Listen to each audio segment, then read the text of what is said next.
contratações da janela, e aí qualquer coisa vocês me corrijam. Fez uma aquisição para defesa, foi Gabriel, né? Uma para lateral, que foi Massinho, que também esteve em campo hoje, e meia, no caso, Goulart. De resto, jogadores ofensivos. Você acha que o Bahia faltou ainda nessa janela? Assim, ele pecou pelo excesso de opções ofensivas e esqueceu de algum outro setor que deveria ter tido um foco maior para essa reta final de campeonato? Veja, eu acho que o ataque era um problema muito grave para o Bahia mesmo. Eu entendo esse volume de contratações para o ataque. E, na verdade, a minha crítica vai menos pela quantidade de contratações para as outras posições e mais pela escolha mesmo dos atletas, sabe? Diferente da maior parte das pessoas, inclusive colegas meus, eu vi muita gente elogiando bastante a contratação de Ricardo Goulart. Mas quando surgiu o primeiro burburinho em relação à vinda dele, eu só conseguia lembrar da contratação de Thiago Ribeiro em 2016. Uhum. E eu fiquei, velho, é a mesma coisa, é uma nova versão, sabe? Torcendo para ser apenas uma sensação minha, eu estar errado, ele vir aqui jogar muito, enfim. Eu não gosto muito desse modelo de contratação, sabe? Não gosto. E eu acho que o Bahia errou nisso. Espero estar em tempo ainda de Goulart queimar a minha língua, né? Da diretoria do Bahia queimar a minha língua. Mas é uma contratação que eu não faria. Para mim, o Bahia erra mais nas escolhas do que no volume de contratações para cada posição, tá? O Bahia errou nos nomes, em alguns nomes. Eu acho que outros nomes foram bons reforços, tá? Bons reforços. Eu acho que Ítalo foi um bom reforço. Ítalo foi um ótimo nome. Eu acho que foi um bom Ele reforço. ainda não está em condições, né, Lula? Ele vai precisar de mais alguns dias, né, se eu não me engano. É provável, é provável. Mas é um bom reforço. Acho que vai ajudar o Sim. Bahia e eu acho que Caio Vidal também tem possibilidade de ajudar o Bahia, né? Sei que ele não está em uma fase ascendente no Inter, mas já vi ele jogando bola, é jovem e eu acho que vale a aposta, sim. Mas Ricardo Goulart é uma contratação que não me convence, tá? Não me convence. Uhum. E eu acho que o Bahia precisaria de um atleta mais certo. Esse atleta vai chegar, vestir e vai nos ajudar. Eu não estou falando de um craque, não estou falando de um Ricardo Goulart no auge dele. Não estou falando desse perfil de atleta, tá? Mas eu estou falando de um atleta de nível de Série B que venha, vista a camisa e possa ajudar, tá? Infelizmente, eu acho que a diretoria do Bahia focou muito nessa questão de vou trazer um cara de impacto, sabe? Esse cara tem um nome, já jogou bola, vem aqui, vai dar experiência à equipe, enfim, eu não gosto. É um modelo que eu não curto. Aqui no Bahia já se provou muitas vezes que dá mais errado do que certo, né? Muito mais errado do que certo. E eu acho que a diretoria errou bastante nisso. E sobre questão de erros e o Bahia não poder vacilar, né? Não achar que está garantido acesso.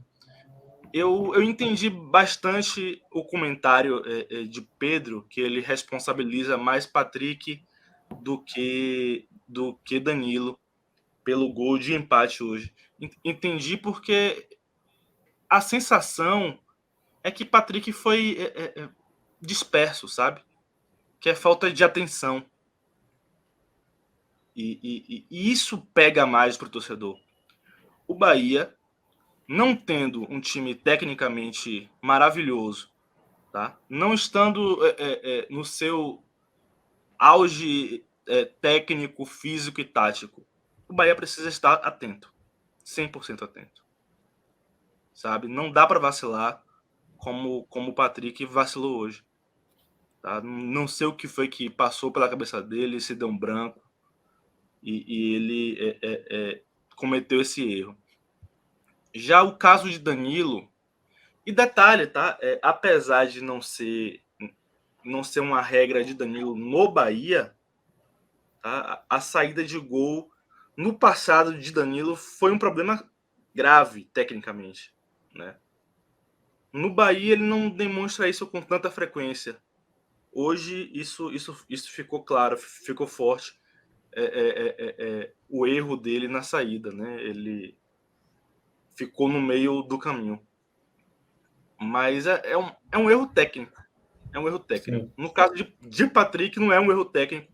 Eu nem sei definir direito o que foi que Patrick fez hoje, sabe? Porque eu até mandei aqui nosso grupo A imagem, né? a imagem, né, do momento em que ele chutou a bola para fora, ele estava realmente sozinho. Eu Né? acho que. Não sei se o relógio está acompanhando. O relógio, qualquer coisa, pega lá no nosso grupo a imagem, porque ela é muito clara, né? Que ele estava sem nenhuma pressão para retirar aquela bola, e aí ele faz aquela escolha. Que é bizarro. Né? Isso incomoda bastante o torcedor. Foi o que mais repercutiu aqui nos grupos. Foi esse lance mais do que a saída errada de Danilo, que foi uma saída errada mesmo, foi uma falha, mas isso repercutiu mais. E o Bahia agora não tem mais para onde reforçar, é esse time aí que vai, né? E com esse time o Bahia tem condições, não só de subir, mas como apresentar mais, sabe? Mais bola. Não dá para a gente ficar se apoiando sempre na questão da qualidade técnica. Porque quando você compara o Bahia com as outras equipes, o Bahia tem mais do que a grande maioria das equipes da Série B. Tem mais. O Bahia pode mais. Sabe? E a própria equipe precisa parar de se apoiar nessa muleta da dificuldade técnica. Sabe? Que existe, é um fato. Esse time na Série A não ia para lugar nenhum. Tá? Não ia para lugar nenhum. Mas jogando a Série B, o Bahia tem a obrigação de se impor. Obrigação de se impor. Tá? O Bahia não pode se apoiar na muleta da questão técnica na Série B. Tá? O Bahia não pode. Pois é. E esse é o que preocupa, né? Pedro lembrou bem aí do ano de 2015. Eu lembro perfeitamente desse ano que, se eu não me engano, aí eu não estou lembrado qual foi a rodada. Geralmente, Pedro, eu tenho rodada a rodada quem, por exemplo, tinha a melhor margem para o quinto colocado e deixou escapar o acesso, e quem estava mais distante do G4 que conseguiu ainda o acesso. Se eu não me engano, o Bahia de 2015 é aquele que conseguiu chegar mais próximo, faltando poucas rodadas, com maior distância para o quinto colocado e acabou cedendo, e isso foi naquele ano de 2015. Que de fato o Bahia teve essa sequência que você falou, de 5 jogos, foi 3 empates, uma derrota, um empate, aí veio 2 vitórias, depois uma sequência de derrotas, teve uma vitória e depois fechou com uma vitória já no final que não, né, já estava praticamente com o time sub-20, com a Fonte Nova com as 1.000 pessoas, eu incluso, e o Bahia ganhou. Eu também. Pois é, mas é isso. Eu acho que o Bahia, ele mostra que tem um time com qualidade, mas às vezes ele quer baixar muito o nível dele, sabe?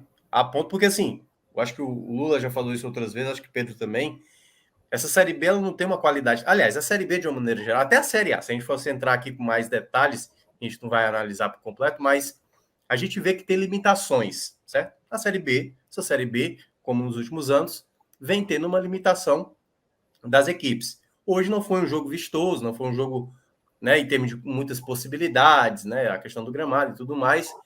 Só que o Bahia, às vezes, ele quer fazer um futebol abaixo do nível que já está baixo. Que foi isso que eu senti durante o jogo. Era um jogo assim que não estava acontecendo muita coisa, e o Bahia simplesmente aceitava esse jogo que, não, já que não está tendo perigo, então deixa como está. E poderia ter acontecido, como aconteceu contra o Guarani. A vitória sobre o Guarani foi parecida desse tipo. Só que lá, a vitória foi confirmada.